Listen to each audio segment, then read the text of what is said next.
left, right. Yo, what's up, my favorite people on earth? This is the first episode of 2021. If you thought back to the beginning of 2020 and what predictions you would have made in the first month, the first half of January 2020, could you have predicted how shit-tastic the year was going to go? I don't think so. I think it's very difficult to predict what's going to happen over the course of the next year, especially on a national and world scale, as well as a personal scale. Either way, on today's episode, we're talking about 2021 and what we believe to be on the horizon. Sit back, enjoy, and don't forget to subscribe. I'll see you on the other side. This is SipTalk. Grab a drink and enjoy. Of course, let's go.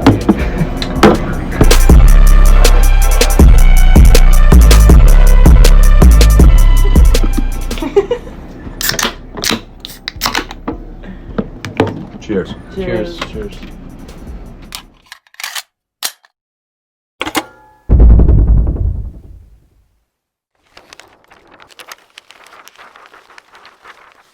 All right, welcome to episode 65 of SipTalk. Today we're going to be talking about 2021 predictions. My name is Justin DiGiulio. I'm here with James, the Boswell, Boswell, bartender, accountant, referee, philosopher, man of many trades, master of many trades, a good man to predict what's going on in 2020. I just crushed a big dinner, so I'm killing for a drink because I'm super thirsty. I wanted to share with you what room I'm sitting in. I don't know if you can hear, I got a little echo. Not a little echo. So whoever's playing this audio back, it's probably a killer. But I'm sitting in an empty room. It's the office in the new place. And there's a big built-in shelves and stuff around me. I built this desk I'm working on kind of in the middle, repainted the room over the course of the weekend. So that's where I am. I pretty much moved everything out of here so I could paint. And then after this podcast, depending how many of these we have, I'm going to put another layer of paint on here and work on these cabinets. So there's not much in this room. I'm fully aware, if you're watching this, that there's not much to look at except for this splotch of paint over my right shoulder, which apparently when they tried to paint the exterior of the house, they did a really poor job. But that's where I am. James, coming from the messy bedroom. It's not that bad. All right.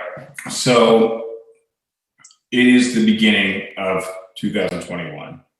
I think if we were on this day in 2020 and had to make predictions about 2020, I don't think there's any way we could have thought it would have gone as south as it did. We would have gotten a lot wrong. We would have been a lot wrong. So what I'm trying to figure out is what can we predict?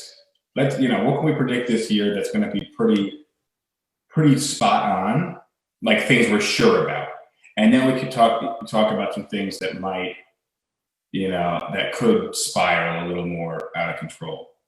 I want to start though real quick with two things. I want to talk about this law that they just passed in New York, and then I want to get into the Georgia election because the runoffs are being counted up right now. I briefly sent you a text about this law earlier. Did I explain the specifics? No details, just it was a sentence and a half, so yeah, not too detailed. So there's a new law in New York that says, and the reason for the law is that minorities and poor people are suffering the most because they have to pay their traffic tickets. And I think anything that costs money, people with the least amount of money suffer the most. But and I just think that's kind of the rule for anything that costs money, is that people who have less of it, it's a bigger burden for them. But what the law says, if you get a ticket, you no longer can have your license suspended if you don't pay it. So why pay tickets? Well, that's kind of the way that I looked at it. If you're in school and they said, hey, if you don't pass any of the tests or do any of the homework, you're still going to pass. That's fine. I don't think I would do any tests or pass any of the homework. Yeah, I really wish that they would take a stance like that for the EA or the CPA license, where we don't care what the score you get on the test is. Like, you showed up. Just the fact that they're not enforcing a law, to me. Now, I'm in New York City, so I'm seeing every homeless person on the street every single day, everywhere. And I'm seeing a lot of laws that are not being upheld because the police don't want to, and because they're very difficult laws to enforce. Now, I'm not talking about jaywalking. That's a tough law to enforce. It's also a dumb law to begin with. It is a dumb law. I'm talking about heroin use in the street or selling crack in front of Starbucks. Or, I don't know if I've mentioned this before, taking a shit on the doorstep of Starbucks multiple times. Someone else would take, probably the same person, took a shit in front of Starbucks, not in front of, the side entrance of Starbucks. Oh, and now that it's been established as a public bathroom. Well, I mean, if you get away with it once, why not keep going? So the lack of enforcement of the laws is something I don't understand. It sounds like what they're saying, and I haven't read the law, so I'm just speculating. I didn't have time to dig into it. I wanted to bring it up though, because just that headline, along with a lot of other shit that's happening right now, doesn't make sense. But I think they allow you to go on a payment plan, and then maybe if you don't pay, you lose your license. But that's not explicit. Well, there's nothing. That's not a terrible idea to like, because if you're poor and you have a car and you need the car to get to work and you get a ticket that costs you $300 or something, you might not have that $300 all at once right now. But if you had to pay $20 a month for the next 15 months, you could probably afford that. So sure, but you need that $20 to fix your car. Yeah, but again, it's if you can allow people to finance these things instead of having to pay them all up front, that makes sense to me. In regards to the whole not enforcing the law thing, I got a quick story for you about something similar. So last week I brought my bike into the bike shop, and just for some work that needs to be done on it. And one of the guys at the shop, I recognized because he helped me out like 2 or 3 years ago, and he moved to Seattle. And I saw him, I was like, "What are you doing here? I thought you lived in Seattle." "Yeah, I moved back." I said, "Why?" He said, "Because it was a war zone." In what sense? Politically? So this would have been probably back in like June, when they had the autonomous zone where like they didn't allow the police in, and like they kind of self-governed like 4 or 5 blocks and everything like that. So he lived outside of SeaTac, which is about 25 miles away from the downtown. He worked at when you say war zone, you actually mean war zone. Yeah, that's what he said. I said, well, I mean, I watched some of the news. It didn't look all that bad. He said he worked in a mall just outside of the airport, in a bike shop. And he said that about every 4 days, his bike shop was getting broken into. That, like, the police were kind of not really being allowed to enforce the law because the governor had said something about how like certain crimes just weren't going to be prosecuted. So people just took that as license to do whatever the hell they wanted. He said it got to the point where I would imagine he rode his bike into work. He said, "I was open carrying a firearm on my way to work and like walking into work and everything." And it got to the point where I was like, this is ridiculous. Why am I doing this? Well, there's been in Brooklyn somewhere, there's been a handful of attacks, I think, on women at between like 8 and 10 o'clock at night in the same general area. The violence has gone up very, very big time across the U.S., especially in New York City. I got spat at yesterday just walking down the stairs. That was interesting encounter. I think I was just kind of one of the general masses wearing a tie, looking like someone who's working, and then this really rough, rugged, ripped apart looking guy was coming up the escalator. I was walking down the stairs, and he just shouted some shit and just kind of spit in my direction. But just like that, and of course that went unchecked. I just walked around like, oh shit, that's interesting. But it was my understanding that there's somewhere, I think, in the U.S. that they had basically decided they were going to self-govern, and it descended into basically a war zone. They were going to, yeah. That was Seattle. That is Seattle. Okay. Yeah, that was Seattle. He didn't live in the downtown area, but he said he lived 25 miles away or so, and I don't know how believable this is, but the dude is honest enough to me. He said that like the Black Lives Matter protests that were going on in and around downtown Seattle, 20 to 25 miles away, he could hear that from his house.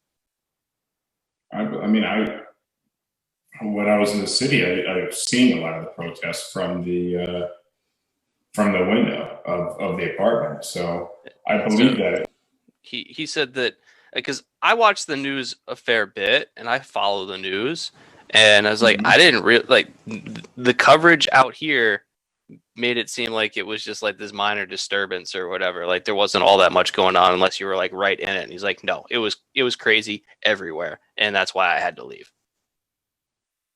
That's why. And I have no reason not to believe this guy. He's always been honest with me. So, but that's why the idea of staying in New York City was not alluring. Why stick around in a city where there's nothing to do? There's no restaurants, there's no bars, there's no entertainment.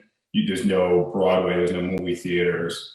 For a while, I think they might have, or for a brief period of time, they may have closed parks, which is a weird thing to do. Yeah, that doesn't make sense. No, but but not only is there nothing to do, but now it's a dangerous place to be. Just super, super, miserable. All the drugs, all the crime. Like worried about getting slashed or fucking held up at knife point or something. It's not. There's no allure in any way, shape, or form to have stayed there. Yeah. So I have new cold beers. Let's get into our predictions for 2021. If you were to have to place your life savings on one event happening in 2021, what would it be? Well, okay, that's a good one. I don't have the answer, by the way. Did you hear about Jack Ma? Disappeared. So I think there's a good chance that he either reappears or we are on the brink of warfare with China. I think the Chinese. I don't know how Biden's going to handle it, but I do feel like what's going on in China is going to create some bigger issues. So we're not going to war with China. I'm going to tell you that right now. All right, there we go. My life savings is we're not going to go to war with China. Well, sure, because the U.S. would shut down if we went to war with China. Well, it would. War would be World War III, is what it would be, and it would be utterly devastating to both us and China, and really the entire world would suffer. Even countries that stay out of it, even Europe, which is kind of in between, and even if Europe said, we want nothing to do with this, even Europe would suffer from a war, like a full all-out war between U.S. and China. It's something that nobody wants. As much as we don't trust the Chinese, and as much as the Chinese do a lot of things that deserve severe scrutiny, they're too big for us to be able to take on. I agree, but I do think tensions are going to rise drastically with China. I can see that, sure. I think Jack Ma may be kind of the first of the. And he's a Chinese citizen. He's in China. Of the few straws that ultimately break break the camel's back or make the camel lay down. So you're not going to break his back. That would be war. Camel's going to lay down, maybe stop walking. But I think we're going to have some issues with China. I see that as a big one. We've been having issues with China for a while. It really decades. It's just they're getting worse. And China's realizing that with their ever increasing economic clout, that they are less and less accountable to the world as a whole for what they choose to do. Sure, but also things are happening a lot more quickly. The world is speeding up. Change is happening a lot faster with with coronavirus and obviously with where the internet and technology are now. I get another one I just thought of. So I want to back up a little bit before we get deeper into 2021. I want to talk about the immediate future with Georgia. Which way do you think Georgia is going to go? Right now, political futures markets are trading at 70% Democrat, 30% Republican. In terms of, and that's in terms of overall control. So that means there's a 70% chance that both Democrats win right now. It's been a pretty volatile night. If I look at the hourlies, it's all over the place. It went from pretty much 50-50 all the way up to 70-30 in favor of Republican. Then at one point it was like 80-20 Democrat. Now it's 70-30 Democrat. So people who don't follow politics, let's just put this into some context here. So right now you have a Democratic incoming president. You have a Democratic House of Congress. representatives. And then you have what looks that we thought was going to be a Republican Senate. Well, right now, before this election, Republicans have 50 seats. The Democrats have 48. 2 seats are up for election right now. In the event that the Senate is an even split at 50-50, the vice president gets to cast the tie-breaking vote. So 50-50 effectively means that the Democrats have control over the Senate. So they need to win both seats in the elections tonight. And honestly, it's too early to call. It is too early to call, but Georgia, and again, I'm filling in for some context, people don't follow politics. Georgia, traditionally a Republican state, in a big surprise, it went Democratic for the president, and by a decent margin, but not by a huge margin. It's a really slim margin. Yeah, exactly. But it wasn't too close to call. I mean, at points in time it was, but they basically called it. But it could be that we have a fully Democratic government coming in, which would be huge for the United States. Lots of crazy changes, not all good changes, not all bad changes, but definitely change the political landscape of the country. Well, what the difference that it means is that if Biden has a friendly Senate, then that means that the Democrats control all 3 houses of all 3 legislating branches of government. Not that the presidency is a legislating branch, but the presidency signs the bills. And so if the Senate stays Republican, then the Senate's going to block just about anything that comes out of the House, and very little will get done. Whereas if the Senate is run by Democrats, then they're going to be able to pass a lot of things, and presumably Biden's going to sign pretty much all of them. So it's the difference between the status quo and really sweeping changes being enabled. Yes, big time changes. Although right now you have the Supreme Court being Republican, but they don't really start the changes. They don't create the new laws. The Supreme Court's not going to weigh in on a lot of stuff that happens in 2021. They're going to be settling stuff from past years, and I don't know what their docket looks like right now. But they made a big deal. The point that I'm making is the Supreme Court does sway, but not as quickly and without as much power, really. Well, without, just not the same way that the rest of the government does. Let's hit some comments real quick. Okay, let me see if I can run through some comments because I'm missing. I want to talk a little bit more about Georgia. Let's see in the comments. Somebody wants to know how big the dicks are. Josh is asking, do they really sell crack in front of Starbucks? And what I'm telling him is they sell it on the side of Starbucks under the scaffolding. Let's see. We don't have too many comments. If you guys are watching right now, or you're listening right now, I want to know what your predictions are for 2021. Because obviously, again, I'll repeat this. If we were in January 5th, 6th, probably all the way through January of 2020, I don't think anyone would have predicted that 2020 would have taken the direction that it took, because it was a wild year. So I want some predictions, some things you can guarantee, and then some far-fetched things like me saying potential war with China or potential World War III, which I don't think that's going to happen, but I do see rising tensions. And again, that's one of my rising tensions I agree with. I think it's going to keep going up.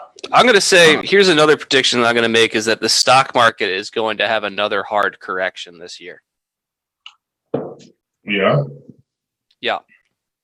The path that it's been on for the last 6 months is unsustainable and really kind of detached from the financial reality of this country. And at some point, I don't know what the catalyzing event's going to be, but at some point, investors are going to realize that we are in a huge bubble, and there's going to be a sell-off as people take money out of the markets and realize that, like, the SPY index is trading at about 34 times earnings. Historically, it's in the 17 to 22 range. So we're somewhere between 100% to maybe 75% above its normal, which that's telling you how inflated it is people are paying 34 times something when they used to be only paying 21 times something. Yeah, which I think is wild. Let me just talk a little bit more real quick about Georgia. So the two things that happened in Georgia. Well, one thing that happened in Georgia was President Trump called, was it the governor of Georgia? Secretary of State, I believe. Secretary of State of Georgia, asking him to find 11,780 votes. Yeah. Which I think is, the phone call was, wild. The phone call was described, somewhere I heard it, as asking Watergate to hold their beer. The phone call has a lot of similarities to what you would imagine a problem gambler would be saying to his bookie. Yeah, I would say that. When he's underwater, he owes $20,000 from unpaid bets, and he's asking to ride one more week. Yeah. Wow. And then the last thing I just wanted to, kind of, and you're in the South, so maybe you can explain Georgia a little better than I can when it comes to the topography of your density of, if you were to make a topographical map and density, your biggest, when it comes to Democrats and Republicans, you would have some pretty high peaks of Democrats, and those would be in Atlanta, and that's really about it. Maybe Savannah to a small degree, maybe Athens for a little bit because of the college there. I was Athens and Atlanta. Atlanta accounts for so much of what Georgia does. But population density wise, it's very much more Democratic, but it's a kind of a blip in the state because the majority of the state is pretty solidly rural. And it's a blip in the state if you talk about land area. It's not a blip in the state when you talk about population. And that's why I was saying you have this weird topographical map that would, it would just be a cool way to illustrate the Democratic-Republican breakdown of the state. But that's why Georgia, you have much different types of areas in one state. All under the same governor and I look at Atlanta and Georgia kind of like New York City and the rest of New York State. I would say similarly. The geography is different because Atlanta is very central. Yeah. But in terms of like, you've got New York City, which has its own culture and its own thing, and then you've got the rest of the New York State. And when you go to if you've lived in New York City your entire life and you go to someplace else in New York, it's like not going to a different state. It's like going to a different country. It's to me, when you leave New York City, it's all the same, unless you have like the mountains in Colorado or the Grand Canyon or something. Like, for the most part, the rest of the country to me looks pretty similar, and there's a lot of other cities that look pretty similar. Just there are some high buildings in other cities, but they're not as dense. And where they are dense, they're not as vast. Chicago would probably be able to play ball. Yeah, Chicago, I'm thinking, but like, I drove through Philly the other day, and there was I was like, wow, am I in Philly? Philly's more spread out. But it was more spread out. The buildings weren't as tall. But it was definitely an urban area. It was kind of cool. I picked up an ottoman from like Craigslist or Facebook Marketplace and a few other things. But it was like a really hip kind of culture. There were some cool bars.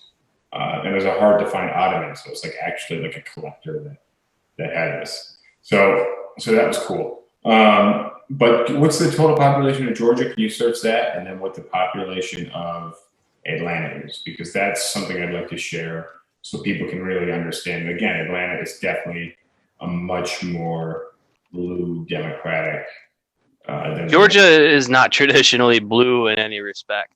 All right, Yeah. Population, we are looking at, 10.6 mil Okay. for the total state, and Atlanta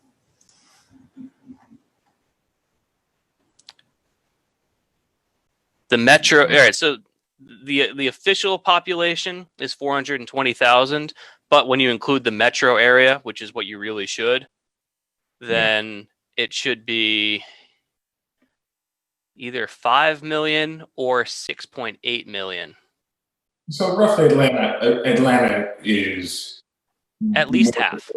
Yeah, more than 50% of the state. So there's that. I don't want to talk too much more about Georgia, but I do think that that's going to have an effect on where the rest of the year goes. And I'm not really. I'm always been interested in politics, but they don't really connect with my real life. And over the last few years, especially being a business owner and being in a city that's changed very rapidly, I'm seeing how the laws affect my life and literally knock, they knock the figures around when it comes to revenue, and they knock the figures around when it comes to, I don't know what you would call it, like general mood, if that makes sense. Like, I can't think of a better word for it, but I just see how people are affected by these laws that come out. Okay, so actually, my bad. I want to talk one other thing about politics, and because I listen to the news a lot, but I only have to listen. I just like to have it on the background. Okay. And I listen to them talking about tomorrow. They're going to the Senate's going to meet, and they're going to go over the Electoral College.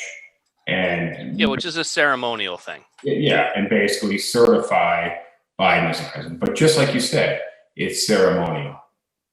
But I heard that Mike Pence was seeking legal advice and meeting with his attorneys. Now, that made my head kind of spin real quick, because if I was just going to follow the rules, if I was going to drive the speed limit, why would I need to seek legal advice? But if I was going to do something maybe a little outside the boundaries, or maybe at the very edge of the boundaries to see how far I could push it, wouldn't that be why I would be seeking legal advice? In general? Yeah, I don't know why else you would seek, if they're like, oh, well, keep your hands on 10 and 2 and you'll be fine. You're like, okay, let me just ask for some legal advice on that.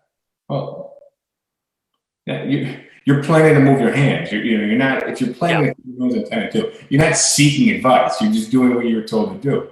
So I think we may have an interesting day tomorrow. Nothing's gonna happen. It's gonna be a whole bunch of bluster or whatever. What we're seeing right now is these politicians that are going to be contesting the results of the election are doing so for one of two reasons, which is really one of one reason, which is they are trying, knowing that Trump is not going to be politically viable in 2.5 weeks, 2 weeks, that they still have to be accountable to his base because he's whipped up so many people that those people are going to continue to vote. And if Trump's not on the ticket, they need to find a way of appealing to them. Trump's convinced them all that this election was stolen. So they need to get those people on their side, because if they don't, then they risk getting primaried from someone who does believe the bullshit that Trump's been spewing. So you've got a whole bunch of people that fear a primary from the right that need to do something to not have to answer questions from said primary. Well, it was just a good comment that Pence may not be trying to make any crazy moves, but he may be seeking kind of what his options are because of blowback from the president. Fair point. Yeah, so that is a good point. Okay, so more about 2021 predictions. And again, if you're watching live, I'd love to get some comments as to what you think is definitely going to happen this year, where it's going to go, and maybe something that is a bit far-fetched, but you think is in the realm of possibility. I got two more things. One I think is very likely to happen, and that is we'll be wearing masks for pretty much the entire year. And we're not going to, nothing crazy is going to happen. It's not going to be like June 15th, you don't have to wear masks anymore, all restaurants reopen. I think it's going to be very slow. I think there's a good chance that this mutated second strain of coronavirus that has a higher R factor, meaning it spreads faster. I think there's going to be I think coronavirus is going to last a lot longer still and strongly, despite the vaccine. And we don't know yet if the vaccine vaccinates against this second strain. It does. It's the vaccine. So initial studies of the Moderna vaccine, it was 95% effective against the normal COVID. And I think it's like 92% effective against this new UK strain.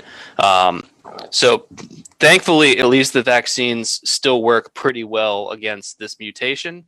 And to your point about when do we return to normal, I would agree with you that it's not going to be like all of a sudden, like we're just going to be flipping a switch and things are back to normal. It's going to be a slow, gradual process.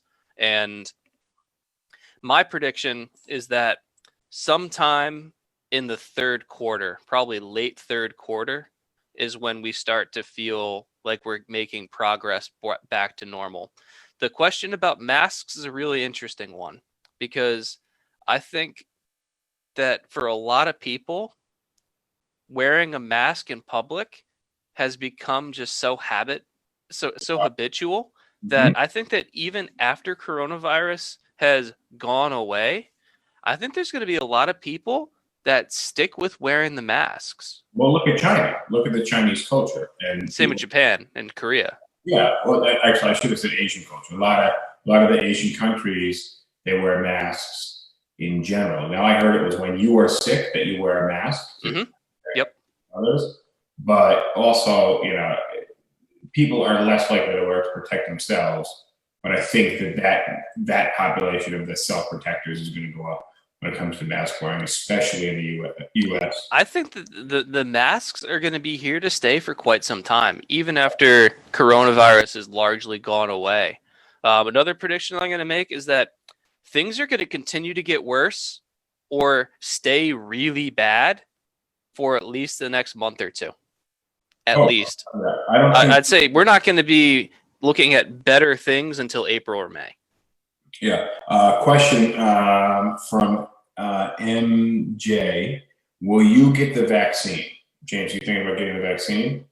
I will. I'm going to be pretty low on the list because, it's teachers and doctors and old people and stuff like that. I'm none of those. So I will get the vaccine at some point. I've got a friend in Charleston who used to be a doctor in India and now is doing research at MUSC and working on getting her doctor license in the United States because she did all the things, but she still needs to do the residency. But she has all the qualifications. Did she get the vaccine? Huh? She has the vaccine. She's gotten the vaccine, and I talked to her about it, and she said that this vaccine is actually very different from the way that traditional vaccines were made, where traditional vaccines would have either dead or severely weakened viruses in them. Mm-hmm.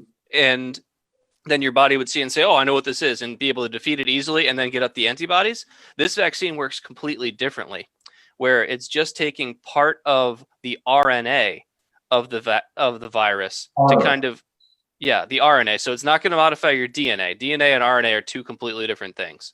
She explained this to me, and I understood half of it, and that's being charitable. But she basically said that this is kind of the first vaccine of its type, and it kind of works to directly create antibodies out of the RNA. And so she said that it's going to be much safer than more traditional vaccines. And she's already had her first dose because she works in a hospital. Fair enough. Yeah. Which is kind of how I feel about the vaccine. If you are a higher risk person, I think you should get the vaccine. And obviously, if you're around lots of other people, that would be another good reason to get the vaccine. I am probably not going to get the vaccine for a long, long time because it's not something that, it's not on my top priority list. Just like when I see people giving away, common in New York City is there'll be a new brand or a company that wants to kind of gain some market share and keep you in their mind. So maybe like Snapple, they'll have a truck on the side of a busy street and they'll just be giving out free bottles of Snapple. Now, do I want a Snapple? No. Is it free? Yes. Might I want a Snapple later? Yeah, maybe. So is it going to hurt me to get a Snapple? No. Now, if there a line, then there's a negative utility because there's no added utility of having a Snapple for me, but waiting in the line is of negative value to me. It's wasting my time. So I'm not going to wait in the line. Now, if there is no line, and I'm walking by. I think that's a pretty, that kind of captures my feeling on the vaccine as well. It's like, first of all, I don't really want to pay for it. If it's covered by my insurance, great. Also, I'm not going to wait in line for it. If I can make a doctor's appointment and be in and out in 15 minutes of like, here you go, roll up your sleeve, let's go, I'm out.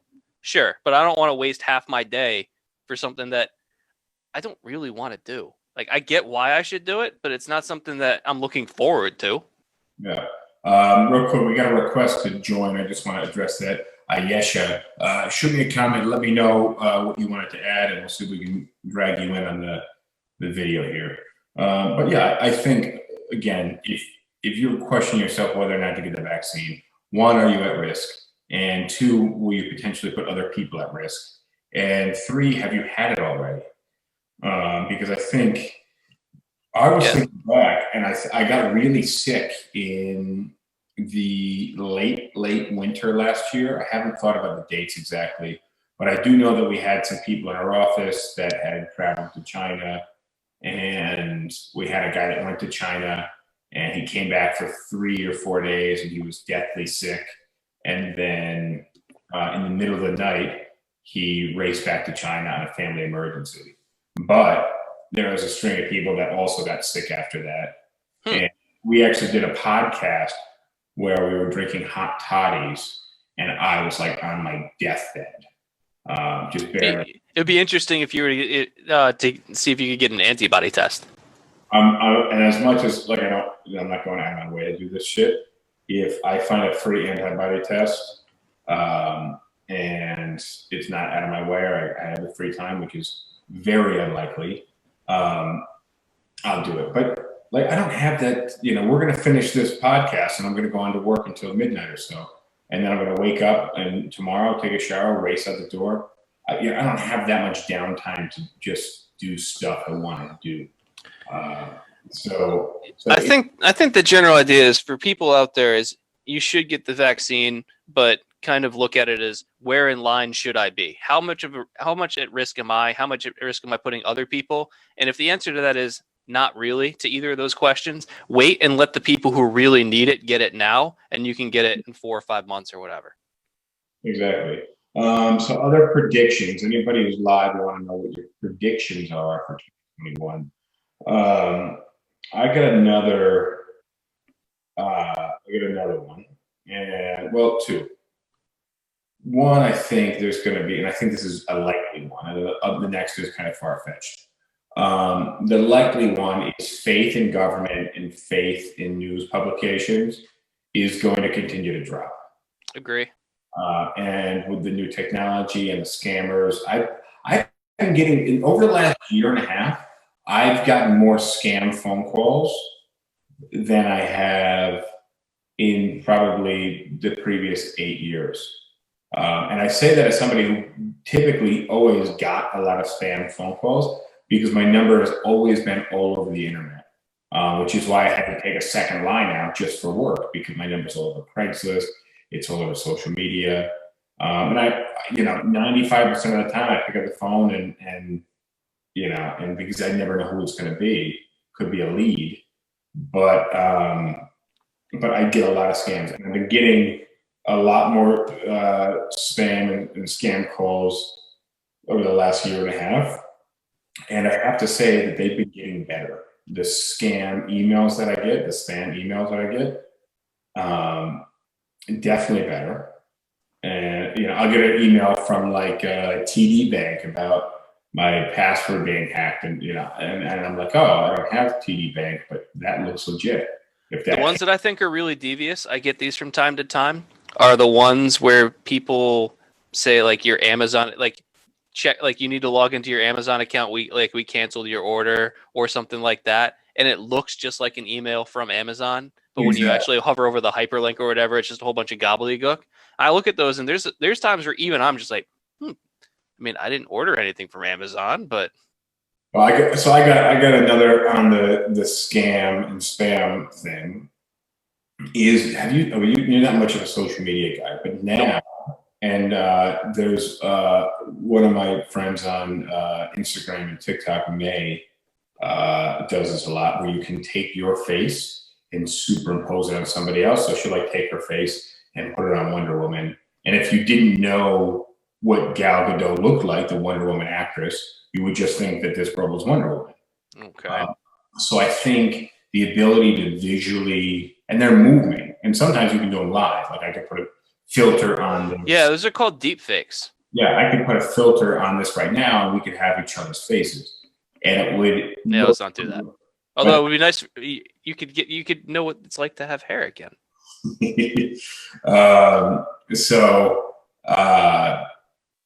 But I think that's going to get much more real looking. And then also the voice masking and voice transformation. So I think there's a good chance you might be like, oh, Donald Trump didn't say that. And then somebody could come on and totally impersonate him and make a video of him saying that. And you're like, oh, he did say that. Here's the some of those videos already exist for a variety of politicians. Yeah, I saw one for Obama a while back. Pelosi and Biden have had a few of them done. I'm sure people have tried to do Trump. It's just that like you can't really outdo Trump. And right off of his Twitter in writing, Yeah. So there's that. The other thing I was going to add, and we talked about this a little bit, and again, my biggest qualm with religion is that you just teach people to believe things without proof. So I am a very skeptical person, and I don't believe anything without proof. I could call James. I could call you after this podcast and ask you what your middle name is, and you could tell me. And I'd say, okay, there's a very high probability James' middle name is what he just said. But I wouldn't bet my life on it unless I saw a photo ID with your middle name on it. So I always leave that kind of room for error, that I have very low faith in things and very kind of low expectations of, fact and things like that. And, but I'll lead into this. But point is, I'm very skeptical, and I like to use as much critical thinking when I get information that's new to me, especially that's surprising. So, what's your thoughts on where religion's headed? Oh, hold up. Aliens. I've been reading and watching a lot of YouTube videos about aliens and the fighter pilots, seeing aliens and all this shit. Okay. I still don't believe any of it, but I'm seeing things posed as evidence that seem more indisputable. And I think that's really crazy. And some of it seems to make sense. So I still don't think it's very likely, but now in terms of being total conspiracy theorists, and shooting everything down, I'm like, well, I'll give that a 5 or 10%. Oh, I want more information on that. But usually there's not much more information on it, and it just dies. Here's my theory on this one is, and you might agree, is Trump's been president for 4 years. So if aliens exist and we've been hiding all this stuff, Trump would know about it. You're telling me that in the 4 years that he's been president, he wouldn't have rattled off something about it just because he wasn't thinking or wanted to impress somebody with his knowledge or whatever? You need to let him know. I wouldn't let him know. I would say, actually, if Trump were in the last 2 weeks of his presidency, to be like, oh yeah, by the way, all of this stuff is real. Here, let me show you. It would make the last 4 years worth it. That's true. So one more question. Let's see, from Lisa. What do you think the New York real estate market will look like in 2021? So I'm going to talk to the New York City real estate market and say that the prices are going to continue to drop. For rentals? No, for sales. Then here's my thinking. I think the sales prices are going to continue to drop. Rentals are the fastest to respond. So I think rentals, I've already seen some big reductions in rentals that have come out this week. And it's Tuesday. So I'm seeing big drops in rental prices still. I don't think they're going to go that much lower because they're already pretty low. But I don't see the rental market recovering at all, not until we have international travel and companies get more comfortable having people in their offices, start promoting and making new hires, which isn't happening that much. And if they are, a lot of it's remote. And when students are allowed back in school full force. And I don't see that happening anytime soon. And that's what it's going to take for the rental market to really rebound. On the sales market, sales are slower to respond than rentals. If you own something, you may say, hey, I'll hold out for 6 months or hold out for a year and just wait it out. But you get to that, you've held out for 6 months. You're like, well, it may just be another couple of months. Then you've held out for 9 months and you're like, let's just see what happens after the election. And now it's a year and you're like, well, I've held out too long, but I've already held out for a year. Like I could stick it out another 6 months. And Question for you. I see that's when people are going to decide to sell, and the market's already saturated. So I don't think it's sales price. Question for you for New York City. For sales, do you happen to know rough statistics for average time on market for properties and what the trend has been? So off the top of my head, no. I could probably look it up from my office and give you a good count. But the reason I don't know it is because a lot of the sites had suspended the time on market for months and months and months. Why? Because basically the market was kind of at a standstill. So they kind of drew this arbitrary amount of time and just locked off the days on market. Because the reason why I ask is one of my friends in Charleston, who's going to be my real estate agent for when I make a purchase in the next couple of months, I asked him about what the status was, and he said that right now in Charleston, houses are not staying on the market hardly at all. He said that like he's seeing stuff that gets listed and sold within a week. So that's what's happening outside of the New York City market. Just like the Jersey market and the upstate New York market, places are going very fast. There's very low inventory because nobody wants to live in a dense urban area because they don't want to have that proximity to other people. And also, the draw in living in a dense urban area is that you're closer to work and you have things to do. I used to be able to walk downstairs and go grocery shopping and walk across the street and go to a bar or go down the elevator and walk out to the gym. None of those things were possible in 2020. And they're still not possible in 2021. So yeah, a lot of the price of living in a city is you're paying for the convenience of everything close. And then in 2020, that convenience went away. yeah, So now you're just paying. yeah, and it's not coming back. And given you're paying less, it's Yeah, but you're still paying, dude. The rental prices in New York City, your definition of low is not the definition of low for 98% of the rest of the country. well, I've seen some studios on one bench in the cheapest part of the city come across my desk today for $1,400 and $1,500.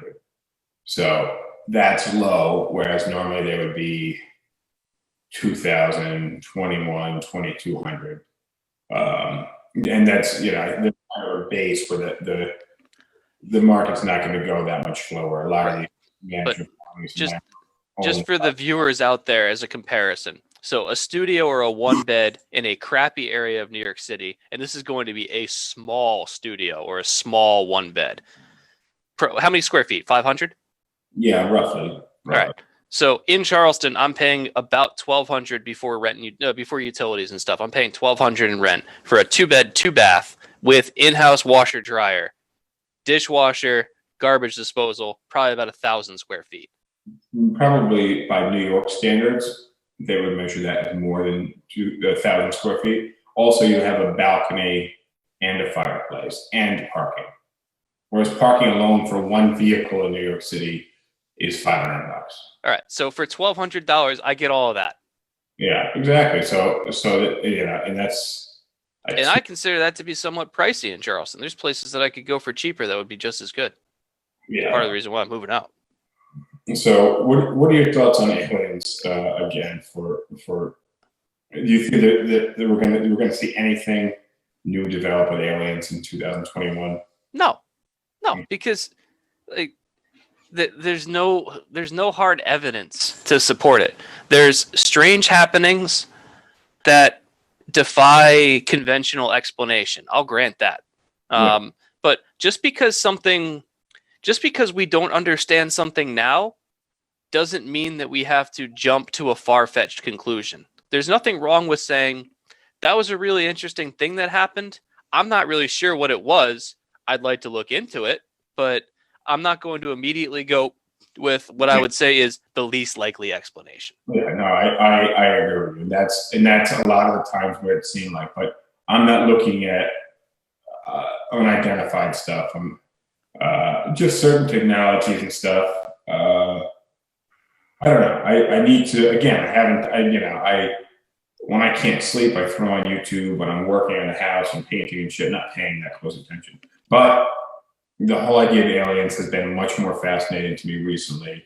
And here's another argument against aliens is, have you ever tried to keep something a secret? Yeah. Okay. So how hard is it to keep a secret if only one person knows? Pretty easy. Yeah. How hard is it to keep a secret if 2 people know? A little more difficult. How hard is it to keep something a secret if 50 people know? Yeah, it's really hard. Now, think about how many people, if aliens are real and our government has knowledge of it, think about how many people know about this. And think about how many people you are asking to keep a secret. Not only a secret, but a secret that could make any one of them instantly famous and rich because they've got the information. So there's not only an incentive for people to report this information and say, hey man, I got some good stuff here. Sure, but also a very big target to be killed. There's enough incentive out there that at least one person would be like, I'm gonna roll the dice. This will be fun. And somebody just asked, how can it be a secret if 50 people know? Well, if 50 people know out of 350 million people, that's still considered a secret. And yeah, that's my point. Yeah. All right. So that's aliens. We got masks. We got Chinese tensions. We got coronavirus. We got vaccine. Oh, I got another one that I'm just gonna go throw out there. I'm gonna say, police are gonna keep on shooting black people. I think there's going to be continued police violence, and I think we're going to continue to see racial segregation because people can't. So I've always thought it was funny that I don't know how to put this without coming off the wrong way. But you'll see signs that say like support black businesses and things like that. And I want to because that's generally the kind of relative demographic of New York City, especially when you're like in uptown. But and I don't think that's a bad thing. I think it's a little funny because obviously we want to support, in my thinking, all local businesses, which many more of them proportionally would be Black and brown people led businesses than like Dwayne Reed or Starbucks. Yeah. But then I saw an article today, and I didn't open it, but it was so-and-so says things like, the seamless, when you're ordering Grubhub and it says black restaurants nearby, that's a form of segregation. And no, that's pretty weak. I definitely agree. I think that people may not go to that specifically because they may not click on that link, but then they'll just order randomly from the restaurant list, and then some more people may actually click on that link. And it does seem like the fact that we're bringing up race when you're trying to figure out what food you want, to me, if you want to get some Ethiopian food, I assume the restaurant owners are probably Ethiopian. If I'm going to get Chinese food, I assume they're probably Asian, most likely Chinese. If I'm going to get Mexican food, they're probably Mexican. If I'm going to get Mexican food and they're not Mexican, though, it's not even something I'm thinking about. I'm just assuming they probably were Mexican, just like when I'm getting Chinese food, maybe it's a Korean family, but my guess is it's probably Chinese. And it's just, I listened to a radio whatever you call it, a while back, and they were talking about how it's funny that everybody that works at a Mexican restaurant is Hispanic, everybody that works at an Asian inspired restaurant is Asian. How is that funny? It's funny because where they went on to go is that, and it's not funny, but it makes you think in a funny type of way. Doesn't make me think at all. I go into a Mexican restaurant. If I see exclusively Mexican people working there, I say, this makes sense. But when you're hiring for that Mexican restaurant, how do you hire? And that's where the dilemma is. Do you say we only want Mexican people to work here? Because that's obviously hiring discrimination. And that's the funny part. No, that's not how it works. Obviously, when I go to a Mexican restaurant, I would prefer that the majority of the people there are Mexican. When I go to a Mexican restaurant like a Rosa Mexicano in the city, and a cocktail costs $18 and an entree costs $25, and and then I go to a more kind of hole in the wall traditional Mexican restaurant, I assume I'm getting a bit more traditional at the more traditional, probably cheaper Mexican restaurant. Not that the other food isn't good, but let me change that up. If I see a traditional looking Mexican restaurant and I go in and everybody who's working there is white and everybody who's attending that restaurant is white or not Mexican, not Hispanic, I probably assume the food's not that good. Whereas if you go to, I went this summer to a Mexican restaurant. They didn't even serve alcohol, but it was very authentic. Everybody at the restaurant was Hispanic, and they served lengua tacos, which is cow tongue tacos. and Lisa, who follows our podcast and always contributes, told me I should try. We were talking about food, and she said I should try cow tongue tacos. And I was like, hell yeah, I'm going to try them here. They must be good. It's on the menu, and it's a Mexican place, and everybody here is Mexican. So their food must be good. If there's a place to try it, this is the place. But I don't know. I just, that comment about the button that says choose a Black-owned restaurant being a form of segregation. That's bullshit. And maybe, obviously you're not separating, you're drawing attention to. And no, it's not segregating because it's not saying only choose Black-owned business. It's saying we're drawing attention to Black-owned businesses in the hopes that if you want to support a Black-owned business, it's easier for you to do so. We're not going to go down the list and tell you which ethnicity owns which restaurant. Well, you can assume the Chinese restaurant and the Mexican restaurant. But just the fact that somebody had a problem with that was why do you have to have a problem with everything? Like, let shit live on, let it just, Yeah, we've been down this road before. We've been down this road a lot, especially in 2020. But that's what I got. I don't know, a lot of shit that I've read on Twitter lately. But Lisa, you're right. They are good tacos, and thank you for the recommendation.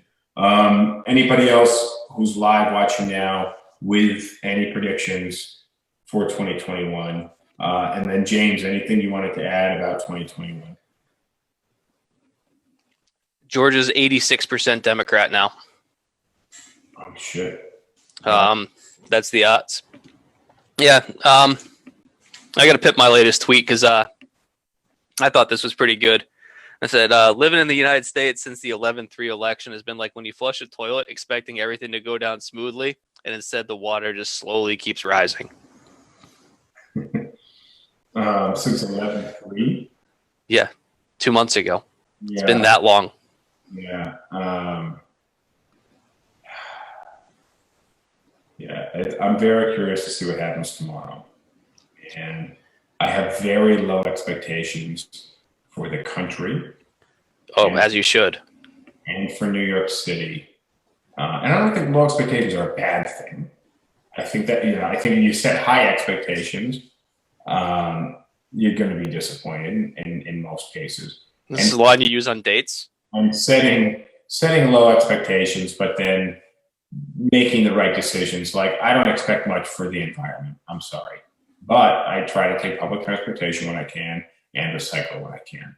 Right? And I'm not, spilling gasoline in my backyard. So, but again, I have very low expectations for a big turnaround. And I'm not the right guy. I'm too apathetic to create a global campaign to fight global warming. Yeah, but you can do what you can and at least not actively cause harm. Yeah, no, I'm going to take the thing. I'm going to do what I can when the choices are made to me.